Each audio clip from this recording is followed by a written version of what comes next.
হয়েছে তোমার? মারামারি করছিস নাকি? আরে মা, আমার কি মারামারি করার বয়স আছে নাকি? আমি বাজার করে মোটরসাইকেলটা ফিরতেছিলাম, মোটরসাইকেলের সামনে হঠাৎ করে দুইটা বাচ্চা উঠছে। আমি হার্ট ব্রেক করছি, মোটরসাইকেল স্লিপ কাটছে, পড়ে গেছি, হের ছিলে গেছি। তেমন কিছু হয় নাই, একটু হালকা রক্ত পাইছে। ওই ছেলেটা, ওর কাছে ফার্স্ট এড বক্স ছিল, ও আসতে করে আমার 7টা লাগায় ব্যান্ড দিচ্ছে। তাহলে ও করতেছে, তোমার নাম জিজ্ঞেস করলো না। বাবা, তোমার নামটা কি বলো তো?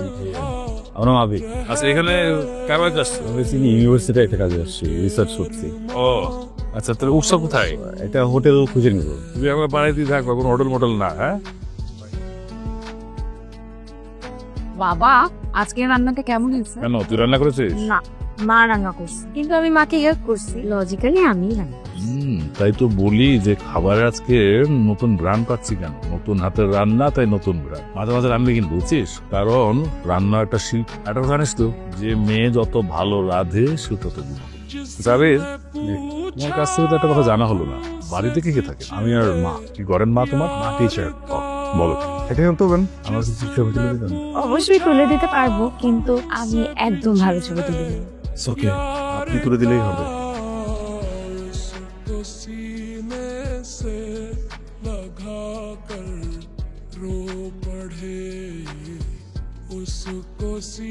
বাহ, আপনার হাতে তো জাদু আছে, দারুণ ছবি তোলেন। না না, এমন কিছু না, আপনি সুন্দর তাই ছবি সুন্দর আছে। যে কোনো একজনকে দিয়ে দেন ক্যামেরা, ছবি তুলতে বলেন, এমনই আসবে। আমি সুন্দর? না, তো আপনি তো মাত্র এটা বললেন। খুব সুন্দর। আপনি তো বেশ ভালো ফ্ল্যাট করে বুঝে যান আপনাকে দেখলে। কি বোঝা যায়? মনে হয় ইন্ট্রোভার্ট, চুপচাপ একটা মানুষ, কিন্তু ভালো প্ল্যাটফর্ম। আসলে একজন মানুষ ইন্ট্রোভার্ট নাকি এক্সট্রোভার্ট এটা ডিপেন্ড করে সামনের মানুষটার উপর। এখন এখানেই থাকবেন না দূরে দেখবেন? আপনার কি মনে হয় কি করা উচিত? ওইদিকে যাই। তোমার রিসার্চের কাছে কেমন চলতেছে?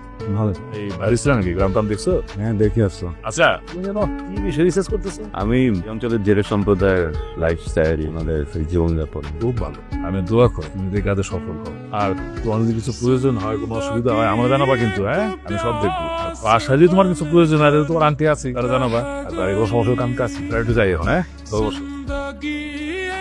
আচ্ছা, রিসার্চ নাকি কাজ করতেছো, ওই কাজটা শেষ হয়ে গেলে কি তুমি একবারই চলে যাবা আর কখনো আসবে না? মাঝে মাঝে এসো, হ্যাঁ, আমাদের সাথে দেখা করে দিও। তোমাকে দেখলে না খুব আপন আপন লাগে, মনের ভিতর কেমন একটা আত্মীয় আত্মীয় ঘ্রাণ পায়। অনেক কথা বলে গেছি, আর তুমি শুয়ে যাও, আমি চাই। হ্যাঁ,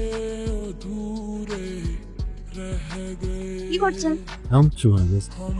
আমাদের গ্রামটা সুন্দর না? খুবই সুন্দর, এতটা সুন্দর ইচ্ছে করতে থেকে যায়। তাহলে আমি থাকার ব্যবস্থা করতে পারি। কি বলবো? আমাদের গ্রামে একটা মেয়ে আছে, ময়না। ওর বাবা বিদেশে থাকে, ফ্যামিলি ভালো, মানে টাকা পয়সা আছে। এখন ওর ফ্যামিলির সাথে যদি কথা বলি, তাহলে ময়নাকে আপনার সাথে বিয়ে দিই, তখন আপনি গ্রামে পার্মানেন্ট থেকে ভালো আইডিয়াটা। খুব পছন্দ। মজা করছিলাম, যেটা বলছিলাম, গ্রাম সুন্দর, শহর সুন্দর না? ভাবতে গেলে আমাদের পুরো দেশটাই সুন্দর। দেশে গ্রাম সুন্দর, শহর সুন্দর, মানুষগুলো সুন্দর। খুবই সুন্দর অনুভূতি। একটা জিনিস শুধু সুন্দর, কি? গ্রামে মেয়েরা তাহলে কি? আমি খুব হ্যাঁ বুঝেন, তাহলে এই ঝামেলাই পোহাতে হয় প্রতিটা দিন। মামি ডাকে। আপনি তাহলে নেটওয়ার্ক খোঁজেন, আমাকে ডাকছে, আমি যাই। Good night. জায়গাটা সুন্দর না? সুন্দর। আমার যখন খুব মন ভালো থাকে অথবা খুব মন খারাপ থাকে, তখন আমি এই জায়গায় আসি। এর আগে কখনো কাউকে এখানে আসা হয়? আমার এখানে নিয়ে আসলাম, আমি স্পেশাল কেউ। ব্যাপারটা সেরকম না, জয়েন্ট ফ্যামিলিতে বড় হওয়ার কারণে বাইরে কোনো বন্ধু হয়ে ওঠে। বন্ধু বলতে শুধু দাদুমণি আর ছোট ভাই। একটা প্রশ্ন করবো?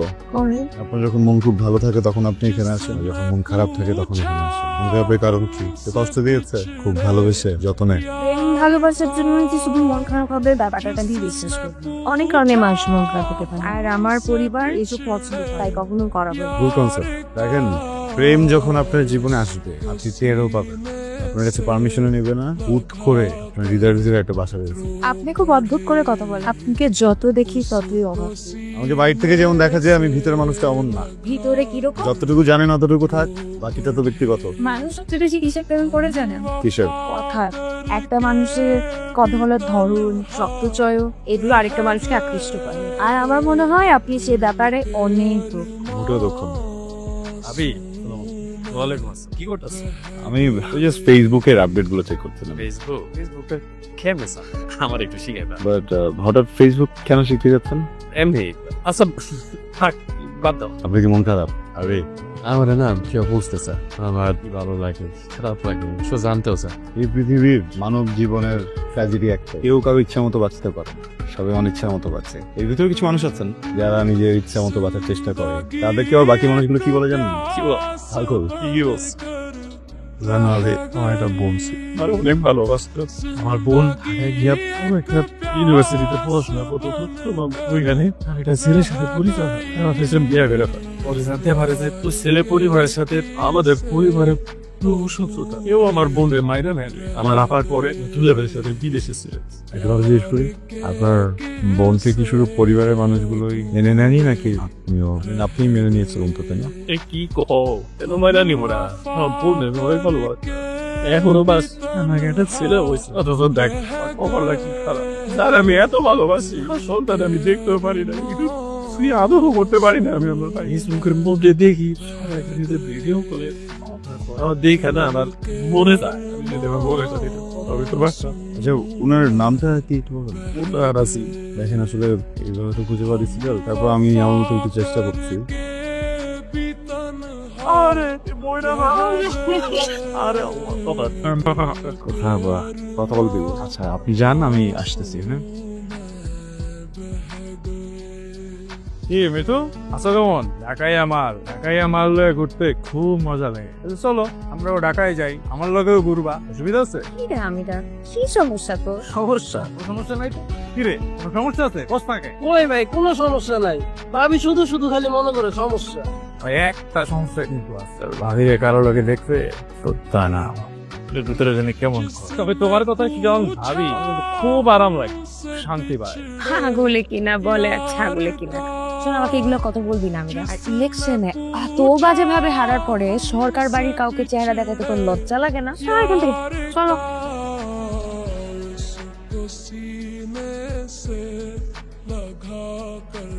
জানো এই আবির ছেলেটা না একদমই অন্যরকম, মানে ওর মন মানসিকতা আমাকে মুগ্ধ করে দিয়েছে। ছেলেটা তো একটা ক্যাম্প করতে চাই, তুমি ওকে একটা কমিউনিটি ক্লিনিক করে দাও, তাহলে ও আমাদের মেয়েকে বিয়ে করে ফেলবে। আচ্ছা এটা কোনো কথা বললা? তুমি বলো তো, এই ছেলের তুমি যেটা পছন্দ অপছন্দের ব্যাপার আছে, ওর মা আছে তারও তো একটা পছন্দ অপছন্দের ব্যাপার আছে। তাছাড়া আমাদের মেয়েকে কখনো জিজ্ঞেস করেছো ওই ছেলেটাকে পছন্দ করে কি করে না? ঠিক আছে, আমার ভুল হয়ে গেছে। না একদম পুরোপুরি ভুল বলনি, ছেলেটাকে কিন্তু আমারও খুব পছন্দ। কথাটা একদম ঠিক বলছে না, মানে পরে দেখলে না আসলে মনে হয় যে খুব ভালো একটা ছেলে। ঠিক আমাকে বলতে পারো মতে। আলে যখন বাসায় কোনো শুভ কাজের আলাপ হবে তখন তোর এই অশুভ মুখটা বন্ধ রাখবে, আর নয়তো আমি ভুলে যাবো যে তুই আমার ছোট ভাই, বুঝলি? ঠিক আছে। ওমা, ওর রাখার কি দরকার ছিল? কথা বলতে পারতেন। নাকি আমার সাথে কথা বললে অন্য কিছু এমন কিছু না। আসলে ছেলেগুলো কে ছিল বলুন না তো। ওটা আমিরা, ওর বাবার সাথে আমার বাবার সবসময় একটা দ্বন্দ্ব লেগেই থাকতো। এই ইলেকশনেও আমার বাবার একমাত্র প্রতিপক্ষ ছিল আমিরার বাবা। কিন্তু আমির একটা সন্ত্রাসী, তাকে আমার একদম পছন্দ না। ওর নামে অনেক মামলা চলছে, সারাক্ষণ পিছে পিছে ঘুরে, আমার একদম ভালো লাগে না। আপনি চাইলে করতেই পারতেন কি করতে পারতাম? রিলেশন, যেমন যখন গাই ভালোই মনে হলো, সুন্দর সুন্দর, লাইটটাও সুন্দর। শিয়ালও তো দেখতে সুন্দর, তাই না? আপনি সিরিয়াস হয়ে গেলেন? ফান ছিল। তাই আরে আজব ফান করছিলাম।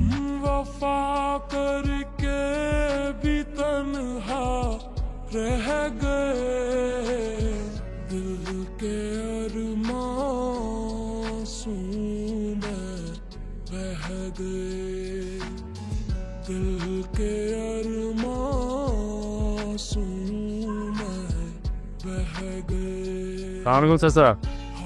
ওয়ালাইকুম। তোমরা এই বাড়িতে কে চাচা? আইতে পারি না, আর আইসি যেহেতু কাম নিয়ে আইসি চাচা। কি কাম? আপনি বাড়ির বইনে বহুদিন আগে গেছিল গা, এই বইনের পলারে আপনারা নিজ বাড়িতে যাইয়া দিয়া আদর আপ্যায়ন করতেছে। আর আপনার এই বইনের পলাই আপনি বাড়ি মাইয়া মানে মিতুরে নিয়া গ্রামগঞ্জের বিভিন্ন জায়গায় ঘুরে ঘুরে ছবি দিলা বেড়াইতেছে। আমি জানি আপনি আমার মুখের কথা বিশ্বাস করবেন না চাচা, এর লিগা প্রমাণ নিয়ে আইছি। এই যে দেখেন, নিজ চোখে দেখেন। আমার কনের দায়িত্ব আছিল চাচা, আপনারে বইলাম, দেখেন আপনি যেটা ভালো মনে করেন। আই চাচা। আলী, মিতুল মা, আম্মা,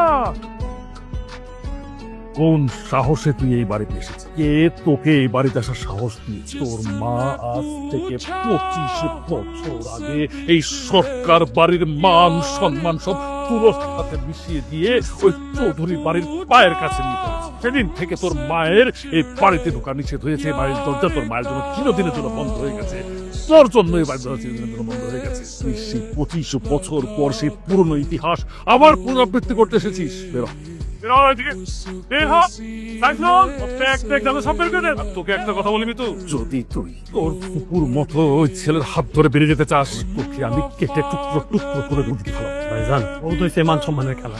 এবার ভাবতে অনেক একদম চুপ, কোনো কথা বলবো না, আমার কথাই শেষ কথা। আরে এটা দিয়ে বাইরে ভাই আপনি কিছু কইবেন না আজকে। ওর লগে হিসাব বোঝাপড়াটা শেষ করতে বুঝতেছি।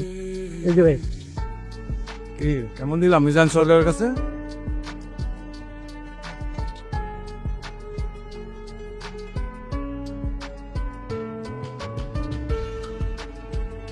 মামা আমি বাইরে না, আমি তো দৌড় পুলিয়ে মারতেছে, তাড়াতাড়ি চলে। বাপের মতো হয়েছে, আমি তোর মা বলতেছি। আবির রে ফিরে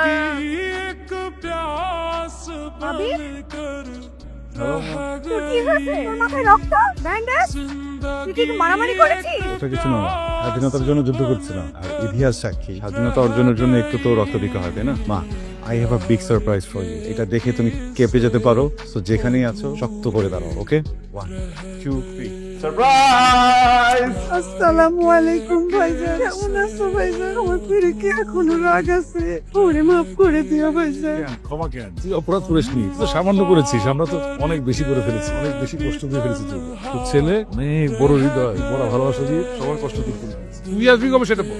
আমি সামনের মাসেই আসবো। সামনের মাসে না, ট্রাভেলসকে বল যে মিজান সরকার বলেছে আগামী শুক্রবার তোর ফ্লাইটে থেকে ওকে করতে, তাড়াতাড়ি চলে আয়। আমার তো মন চায় আমি এখনই তোমার কাছে চলে যাই। কতদিন পরে পাইছি, এই দিনটার জন্য অপেক্ষা করছি। Happy ending.